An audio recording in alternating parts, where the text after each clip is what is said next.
Pardon the interruption, but I'm Mike Wilbon. Sean Payton did not back up his bluster, Tony. Anybody in sports have a worse weekend? I'm Tony Kornheiser. Bill Belichick? Clayton Kershaw? Maybe. Baltimore Orioles? Ooh. Mario Cristobal? There's a lot of candidates out there. Yeah, there are quite a few. A lot of candidates. Sean Payton, though. Sean Payton, a lot of mouth. And, have some dignity at some point. Welcome to PTI, boys and girls. In today's episode, Sean Payton loses. Bill Belichick gets blown out, and three favorites are struggling in the baseball playoffs. But we begin today with San Francisco 49ers absolutely humbling the Dallas Cowboys last night, 42-10. Dallas has now lost two of its last three games to Arizona and San Francisco by a combined score of 70-26. The 49ers remain unbeaten. They've scored at least 30 points in every game. Wilbon, does this result tell you more about the team that won or the team that lost? Well, Tony, it ought to tell us more about the team that won. It ought to tell us more about the 49ers and their quarterback, who has never lost a game as a professional starter. Right. It should tell us more about them because they're the best team. They're the best team in the National Football League. Philly can make an argument. But what it's going to do, because the Dallas Cowboys are so overrated, overstated everything about them from the time these stupid camps open in July, because they spend so much time on every network, particularly this one, talking about the Dallas Cowboys. It tells us more the loss does about the Cowboys, because they were pathetic. They got beaten every way possible. They were outcoached. Yeah. They were beaten along both lines, and we're told how important that is. The quarterback, Dak Prescott, who I tend to root for, so much is made of him. Again, overrated, overstated, overly blamed when stuff happens. And now you just have a rush to scream more about the Cowboys. But you know what, Tony? They don't look like a serious contender. Twice this season they've lost. And my conclusion is, we just set them over here? Can we get to the teams that are serious contenders, starting with the Niners and Eagles? The Cowboys are not in play. Yeah, so I will dismiss them fairly quickly. They are pretenders. They are probably good enough to make the playoffs. But there's a statistic that is so telling. Since Trayvon Diggs went out, they were first in pass defense. They're now 30th. That's a very short amount of time to tumble like that. And Dak Prescott, as you talked about, he's okay. But he's just okay. He had 3 interceptions. He only threw for 153 yards. So it is about the 49ers. Last year, I thought they were a Super Bowl team, and I think they would have been in the Super Bowl if Brock Purdy didn't get hurt. Apparently. This year, I think they'll be in the Super Bowl. Philadelphia and San Francisco are the most formidable teams in the entire NFL, and what separates them, Mike, is point differential. This is a pretty interesting number. Philadelphia's been great. They're plus 37. The Niners are plus 99. Trashing people. Nobody is close to them. Trashing people. Look, Mike, I think neither of these teams is going to go undefeated. I think they'll lose 1 or 2 games to an opponent and you'll go, really? But I think both Philadelphia and San Francisco will win their big games. And San Francisco, through 5 games, this is all you have to know. Through 5 games, Mike, they have allowed the least amount of points and scored the second most. Yeah. They're a dominating team. They're Tony, and we're talking about an offensive coach with discipline. He does not seem to have to go out there and want to show off every Sunday. He's happy to do what's best for his team. That's right. They're really, really good. It was a sorry Sunday at the other end of the spectrum for Sean Payton and Bill Belichick. Payton's Broncos lost to the Jets, and their offensive coordinator, Nathaniel Hackett, the man Payton trashed in the offseason. And after getting blown out by the Cowboys last week, Belichick's Patriots got shut out by the Saints, 34-0. Tony, which coach had the more embarrassing loss, Payton or Belichick? So I think this is a very easy answer, and I say this knowing that Bill Belichick had suffered his second worst loss ever yesterday, that 34-0 to the Saints, a very average team. The week before had his worst loss, and that was, ironically, to the Cowboys. 38-3, I believe, was that final score. And having said that, it's Sean Payton. Because of the opponent, Mike, because it was the Jets. Now, not only do the Jets stink, and they do stink, in their last 3 games, they had scored only 40 points total, 13 per.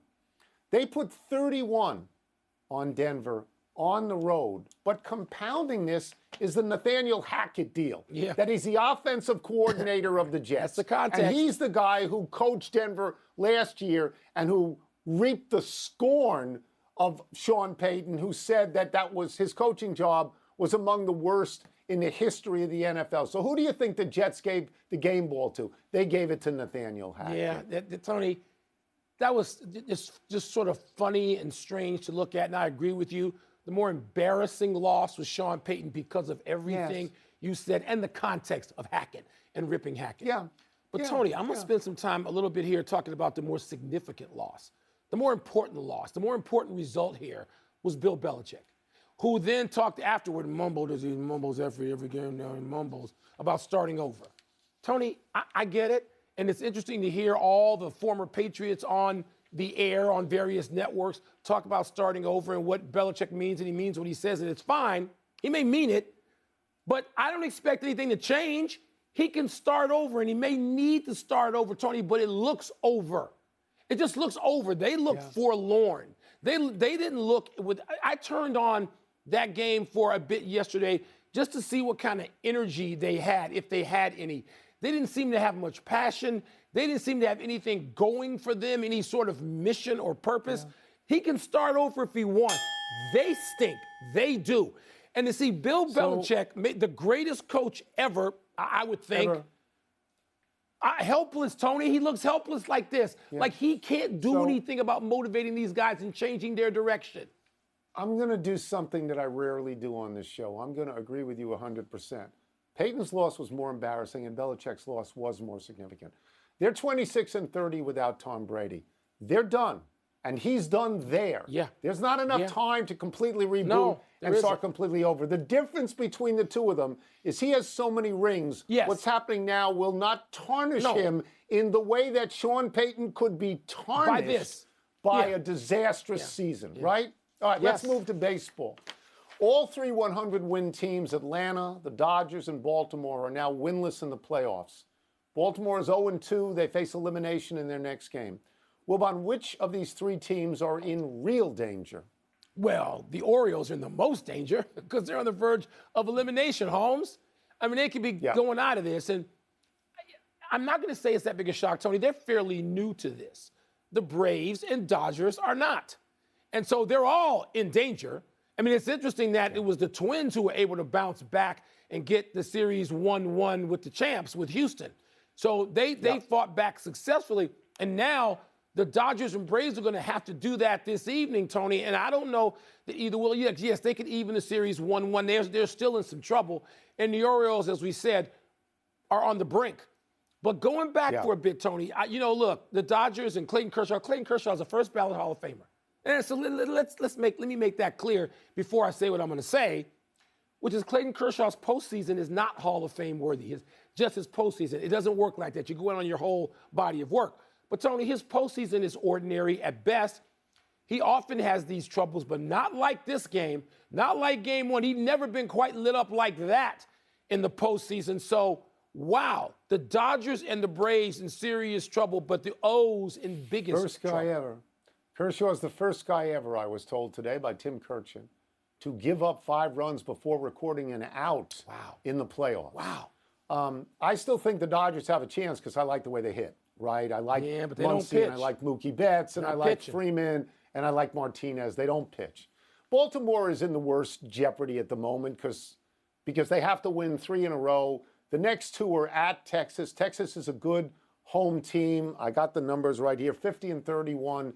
At home. They're 4-0 in the playoffs so far. They're beating people 25-11, which is unbelievable in baseball. Crushing it. I mean, it's just such a wide margin in baseball. The Orioles' only shot to me is that they've been a very good road team, 52-29 on the road. But, Mike, I think we could agree it's unlikely that Bruce Bochy is going to lose 3 playoff games in a row. He's pretty good in the playoffs, and by pretty good, I mean he's got 3 World Series rings.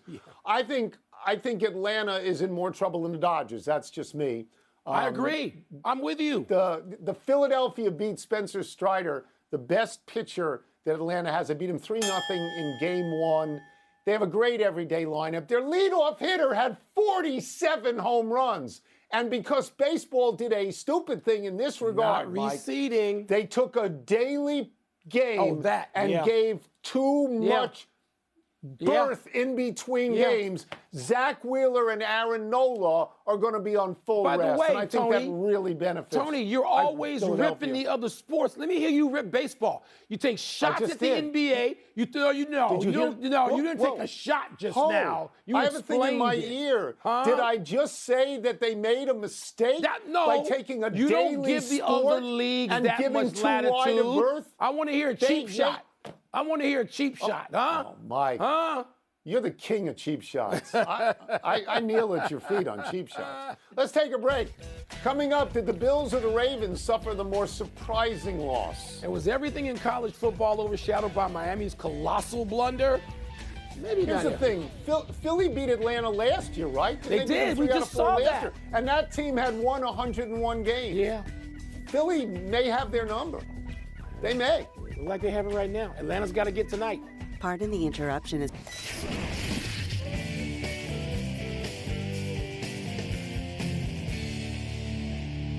Time to find out what's cooking with the Commoners, so why don't I get the first one, Mike? More surprising loss, Bills or Ravens? Tony, the Ravens. The Bills, it might have been something of a trap game. They got to travel to Europe. They got to go to London. They didn't seem to handle that very well, while Jacksonville's been sitting over there waiting for them. And Jacksonville is a pretty good team. I mean, they had a weird loss in there, but they're a pretty good team. The Baltimore loss, I mean, Lamar Jackson, you and I texted about that. We were both stunned that Lamar Jackson was that bad in the clutch, where he's been great for years already. He's been an MVP. We've seen it. And you expect him to come through. You expect some combination of him and Tucker. And they made the Steelers look like the Steel Curtain Steelers. So I'm going to say Baltimore, and Lamar Jackson shocked me. I was not surprised at all, as you know, that Jacksonville beat Buffalo for the reasons that you're saying. Jacksonville was in London for 2 weeks, playing 2 games, had completely acclimated to the time change. Buffalo, I believe, got there on a Friday, played on a Sunday, and their body clocks were 9:30 in the morning, and they had just come out of a very important AFC game. They beat Miami badly, and Miami had been killing everybody. Now, I got to honestly say as well, I'm not that surprised that the Steelers beat Baltimore, because that's a fierce rivalry, Mike. Yes, that's it's the way, Tony. It's the way it went down. I understand. My surprise is about Lamar Jackson. Yes. My surprise is that late in the game, he throws an interception in the end zone, which he can't do. He was sacked 4 times. He lost the game on a strip sack and a fumble. And they paid him a lot of money, and he's been very good. But, Mike, he's only got 1,030 yards passing in 5 games. He's got fewer touchdown passes than Mac Jones and Kenny Pickett. So, no, that was very surprising. They got to get turned. Baltimore's got to get moving, for real. And they haven't done that yet. There we go. Where are they? Bigger deal in college football. Oklahoma's win, Notre Dame's loss, or Miami's brain cramp? I've got a write-in candidate. And, I had my own different sort of college football experience on Saturday watching Northwestern and Howard in Chicago, and us eking out a victory over Howard, which was sort of nerve-wracking. But, Tony, that night, I got done with all of my homecoming festivities, all my tailgating, and time to get home and around midnight, a little earlier, to watch Caleb Williams have statistically maybe the worst game of his last 2 years, 14-25, 219, a touchdown. But he ran for 3. He made every play you need to make in overtime against a team that had done well against him defensively against Arizona in what passes for a while as a conference game. Caleb Williams was so great. The running, the decision-making, the passes he threw, keeping his team alive, even after their end of regulation was a disaster all the way around for USC. They won and stayed alive. Caleb Williams, the Heisman Trophy winner, was great again. So what I love about this show is that you have become a one-man public relations campaign for Caleb Williams who doesn't need it, and I'm surprised you haven't mentioned Gonzaga High School, so I will mention Gonzaga High School. I'm glad you did. Thank you for that. And now I will answer the question.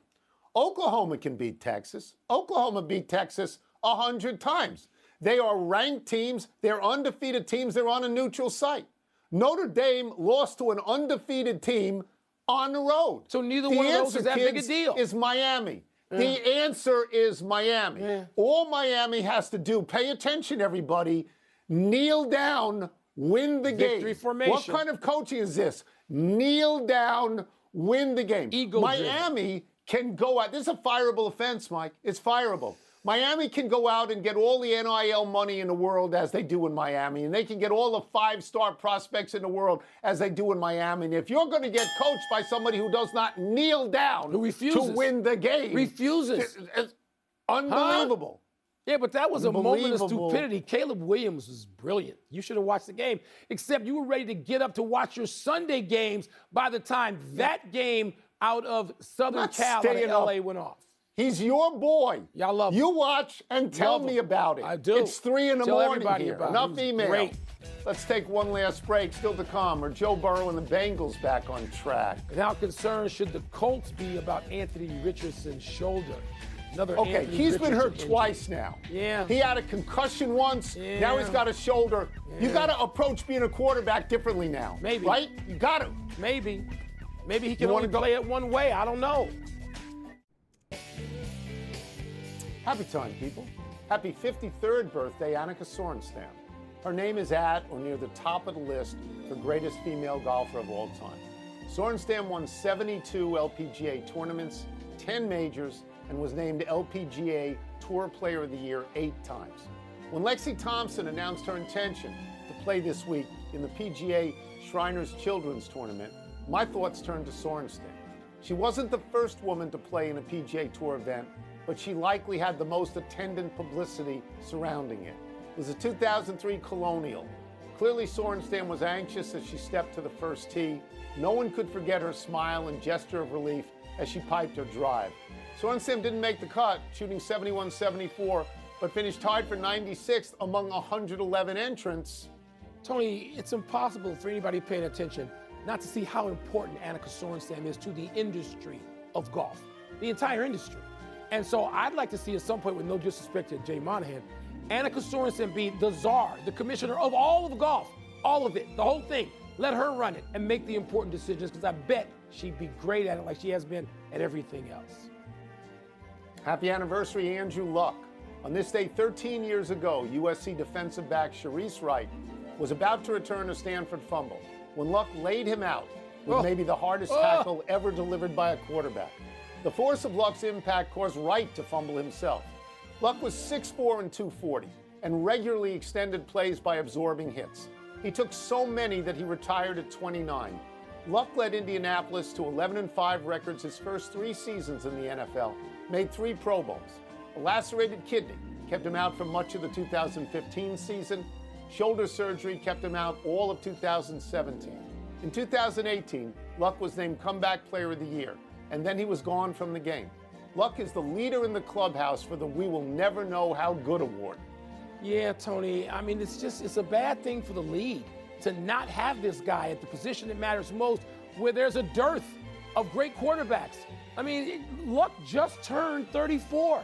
You think he'd have at least, with reasonable health, 3 or 4 more, perhaps terrific seasons. So, just hate the fact that Andrew Luck is not out there on Sundays.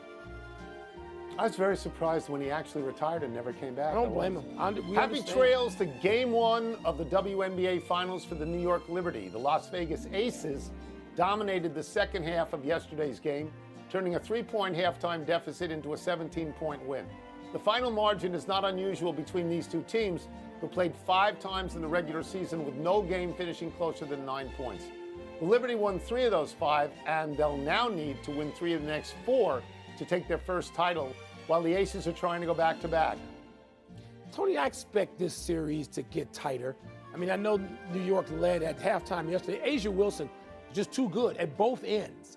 But I expect New York to counter in some way, shape, or form. They're a great team as well. I don't want to see anything short about this series.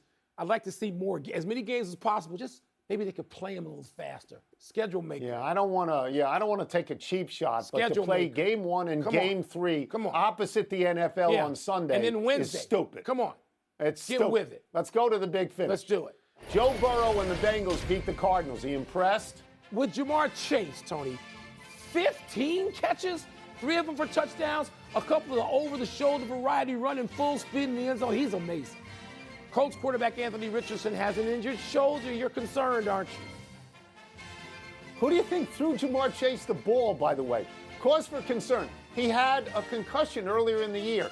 He gets these injuries while running. He may have to change his style of play, or it's an Andrew Luck situation. Maybe. Vikings receiver Justin Jefferson hurt his right hamstring in the loss to the Chiefs. Is that a big deal? I wouldn't want to see the Vikings rush him back out there Sunday in Soldier Field. Just saying, if you want to hold him out of one game, make sure he's okay. Lions crushed the Panthers. Significant. No, that's not significant because the Panthers are terrible. Yeah. What is significant is the It's Lions are now 4-1, and it becomes clear that the Lions believe in themselves a lot more than everybody else. Looking in after all these years. Last one, Monday Night Football, Packers and Raiders. Who you got? Oh, I got the clicker, and I'm probably going to baseball. Huh? We got drama set up for baseball tonight.